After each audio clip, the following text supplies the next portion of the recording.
C'est cruel, c'est inhumain comme décision. C'est chaud, très chaud au Canada.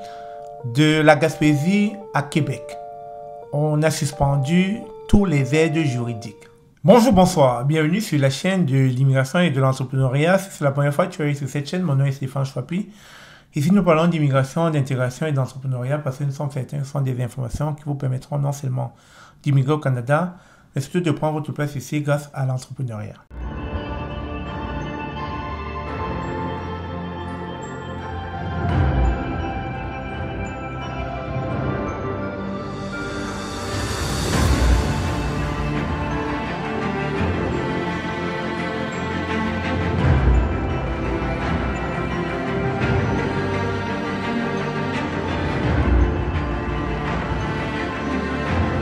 C'est chaud, très chaud au Canada. De la Gaspésie à Québec, on a suspendu tous les aides juridiques. Entendez par aide juridique ici, toute personne vulnérable qui ne peuvent pas se payer un avocat, le gouvernement leur permettait justement de recourir à un avocat de manière gratuite parce que leurs moyens ne leur permettaient pas de se payer un avocat. C'est ce qu'on appelle en général aide juridique. Et l'aide juridique, vous pouvez l'avoir lors d'une séparation avec votre conjointe et que vous gagnez un salaire modique. Un salaire peut-être en deçà de 30 000 $ par an. Vous pouvez avoir droit à l'aide juridique pour qu'un avocat puisse vous défendre dans une cause, dans un cas. Alors, ce qui est arrivé récemment, c'est que beaucoup d'immigrants qui rentraient au Canada et qui venaient là pour demander l'asile devaient forcément recourir à un avocat. Malheureusement, comme ce sont des réfugiés, ils n'avaient pas d'argent sur eux, le gouvernement leur donnait donc de l'aide juridique afin que ces avocats à l'immigration puissent défendre leur cas. Mais une nouvelle est tombée brutalement en cette journée. L'aide juridique vient de s'arrêter pour ces personnes vulnérables. Donc ces personnes n'auront plus droit à l'aide juridique, c'est-à-dire pas d'avocat. Ceci est en train de quoi? Ceci est en train que ces personnes devront se tourner vers la région de Montréal ou alors devront prendre des avocats privés. Malheureusement, ils ne pourront pas prendre des avocats privés parce qu'ils n'ont pas d'argent,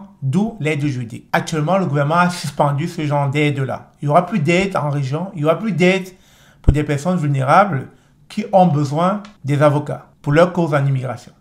Donc, ces personnes maintenant vulnérables devront, s'ils se trouvent en Gaspésie, à Québec, dans les régions éloignées, devront aller à Montréal afin de chercher un avocat qui, bien sûr, voudra prendre son cas en main afin de l'aider justement à rétablir son statut au Canada. Et on compte là comme ça 200 personnes qui se trouvent dans cette situation vulnérable, qui malheureusement, à cause de la coupure de l'aide juridique, n'ont plus d'avocat, vont se retrouver abandonnés à eux-mêmes. Et malheureusement, vous savez, quand on est là comme réfugié ou demandeur d'asile et qu'on n'a pas d'avocat, qu'est-ce qu'on fait? Qu'est-ce qu'on fait pour défendre sa cause en face du décideur, en face d'un juge? Surtout lorsqu'on n'a pas la connaissance du droit. Donc c'est la raison pour laquelle ça va vraiment être difficile pour ces gens. Ça va être vraiment chaud pour ces gens. S'ils n'arrivent vraiment pas à trouver un avocat, ils iront eux-mêmes plaider leur cas. Et vous allez voir dans l'interview qui va suivre, une jeune fille avait ici, elle a été violée dans son pays, etc. Elle a demandé l'asile, etc.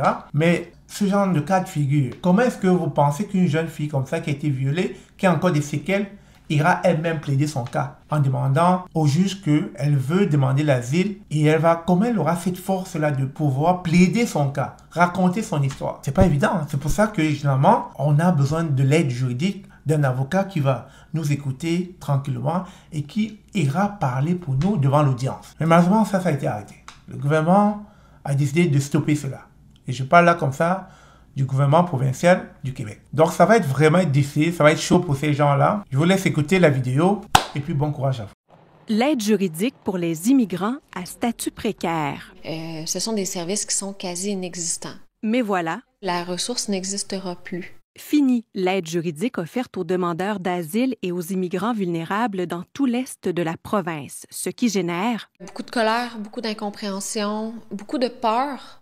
De Gaspé à Québec, plus de 200 personnes vont perdre leur avocat dès le 1er avril. La nouvelle est accueillie. Je dirais avec un vent de panique, là. L'organisme communautaire agit comme courroie de transmission vers l'aide juridique. J'ai plusieurs personnes en tête pour lesquelles je considère que c'est dramatique. Là, on a une jeune femme qui est arrivée, 19 ans, demandeuse d'asile, qui a vécu des violences sexuelles. 2 avenues s'offriront dorénavant à elle et aux autres, se diriger vers Montréal où le service demeure ou se tourner vers le privé. Le défi sera double, trouver un avocat qui accepte les mandats d'aide juridique et qui pratique en droit de l'immigration. Il y a beaucoup d'impuissance du côté des intervenants et ultimement, ce sont des personnes qui pourraient se retrouver en situation de crise, qui pourraient se retrouver à utiliser les services publics. C'est irréaliste de penser qu'il y a de l'argent qui est sauvé là, en coupant un service comme celui-là. Plus de 450 dossiers ont été traités depuis la mise en place du service en 2023. Il est devenu essentiel, en fait, à la minute où il a été mis sur pied. C'était vraiment un service qui était manquant. C'est cruel, c'est inhumain comme décision. La décision fait réagir la classe politique. C'est 2 avocats, un technicien, ça pèse vraiment pas lourd dans le budget de l'État québécois. C'est des économies de bout de chandelle. Ça me laisse un petit peu perplexe parce qu'on parle de régionalisation de l'immigration. Donc, ça veut dire qu'il faut qu'il y ait une régionalisation des services. Le ministre de la Justice, Simon Jolin Barrette, se dit sensible, mais indique aussi que l'aide juridique québécoise figure parmi les plus généreuses en Amérique du Nord. Par courriel, la Commission des services juridiques dit observer une baisse de l'ordre de 30 % des demandes d'aide partout en province au cours de la dernière année. À savoir maintenant si la décision pourrait être réévaluée. Le flou persiste. Ici Marie-Ève Trudel, Radio-Canada, Québec.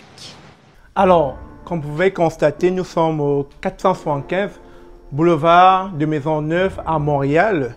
Nous sommes bel et bien ici dans la salle de conférence où va se tenir l'une des conférences les plus attendues au Canada. Et on vous a promis qu'on irait en face d'une salle glamour, une salle attrayante, une salle qui non seulement vous respecte, mais qui saura vous donner de l'attention, qui saura vous donner de la connaissance à travers nos panélistes qui seront là pour vous entretenir sur des thématiques que nous savons feront toute la différence dans votre vie au Canada. Et je rappelle encore, ces thématiques sont éducation et mindset, gestion de vos finances, investissement immobilier et création d'entreprises. Donc, nous vous attendons nombreux. Vous êtes conviés à cette conférence et je suis convaincu que ça vous aidera à prendre votre place ici au Canada. N'hésitez pas à cliquer sur le lien qui s'affiche sur cette vidéo afin de ne pas rater cette conférence inédite. Merci.